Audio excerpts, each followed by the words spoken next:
So this video is going to serve multiple purposes. It's an unboxing, a review of the packaging, and just showing off a new toy I got. Well, 4 of them. And I was kind of surprised when I got this. They did a really nice job packaging it. It's obviously the bottom, but yeah. Passes the shake test. It's a little bigger than it probably needed to be, but I'm not complaining. Yeah, let's take a look at how they package these. And what's in here is a set of 4 Intel P4600 NVMe drives. These are PCI Express style drives. Ooh. What? Oops. Open. Oh, that is cool. Oh, nice. So, I don't know what was originally in this box, but they used this LDPE foam to line the bottom. And then they put rolled up pieces of foam in between the drives and carefully wedged them inside of here. Then they put that in here. I guess this foam could have already been in there from the first get-go. But, yeah, so they're in here like this, and then they packaged around it with some more rolled up bubble wrap. And then, oh wow, that's a nice touch there too. So protective pad over the drives, and then additional void fill. And that's why this passed the shake test. Now I will admit, if I want to nitpick, this is probably slightly lacking in the amount of void fill that is required. But at the same time, realistically, this should be more than adequate as long as the carrier doesn't crush the box. My biggest concern when buying these drives, oh wow, they're way fancier than I am. They got nice seals for their anti-static bags. My biggest concern when buying these was, they went all out. The backs of the PCBs, because they're not covered or shielded. The tricky part is opening this without damaging anything. There we go.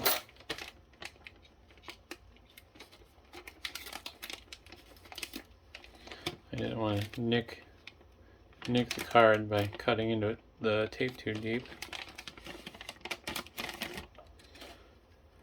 Wow, this thing is chunky. Here it is, 1 of 4. Nice passive heatsink with airflow channels front to back. Little vent on the grill. And yeah, just checking for any visual damage. And man, these things are clean. I'm not used to buying something from a seller online and actually getting what I expected. So I do need to pop these in the server. They're going to be going in my main server and my backup server. So the plan for these is 3 of these are going in the main server. And these are going to be for my video editing. Let's see here. And then the 4th, I decided it would be handy for the server that does my server's backup to, as additional storage for booting VMs, basically.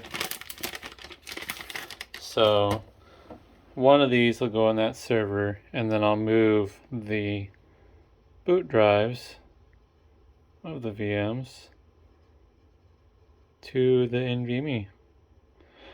Plus, I am going to make a Windows test VM on the secondary R720, just so I can see how how much network traffic I can push through the network on these cards.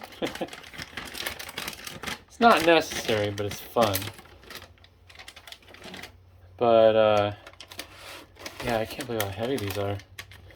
I didn't really know what to expect, to be honest. I've never messed with any of these NVMe PCI Express drives. I still have those OCZ Z drives that I need to go through. I need to pop those in a server and play with those. But those are only 250 gigabytes, so there's not much motivation.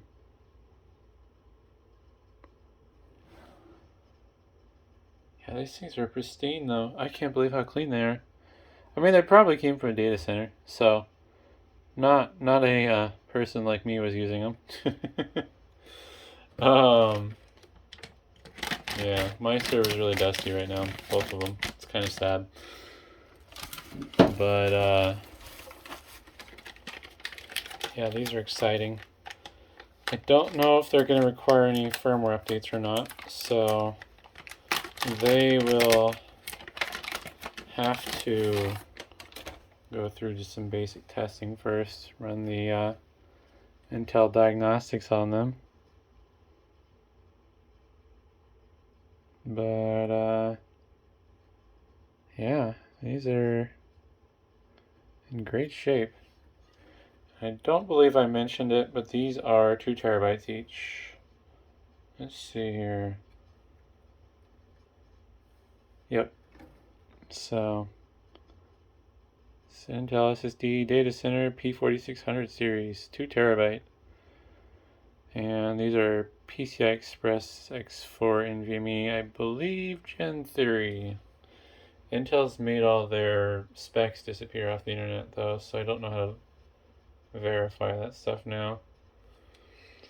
I think these will read and write at comparable speeds to your current PCI Express Gen 3 M.2 drives. I think these are rated for a significantly higher, I forget what the technical jargon was, IOPS or whatever. So I think like multiple things can use these at the same time without causing any lag or whatnot. Over my head, over my pay grade. I just I bought them because it seemed like a fun idea and faster. Now, one of the downfalls I'm going to have with these is, since I'm only going to be running 3 of these in my server, I don't plan on having any redundancy. So what I think I'm going to do with that is I might just have it back everything up every 4 or 6 hours or something. I don't know. That's probably overkill. But I'll probably increase the backup times to more than once a day for this pool that it'll be. The problem is with what I'm doing now, this is gonna mess up my little scheme I have going with backups. So I am going to have to do some changes of some sort to second and third backups. So either my personal files are just going to be very well backed up, or I'm going to have to figure out a way to back up all my personal files and my videos effectively. And odds are that means I'm going to have to buy a bunch more drives and buy bigger drives. Because yeah, I'm going to keep my current pool, that's the 5 terabytes for my files, at 5 terabytes, and then the pool for my videos will be 6 terabytes. I only have around 4 terabytes worth of files, but I don't know how replication works if the destination capacity is lower than where the files are coming from, even if it has enough space. But either way, this will be fun going through these and seeing what happens. So hopefully that's interesting, and thanks for watching.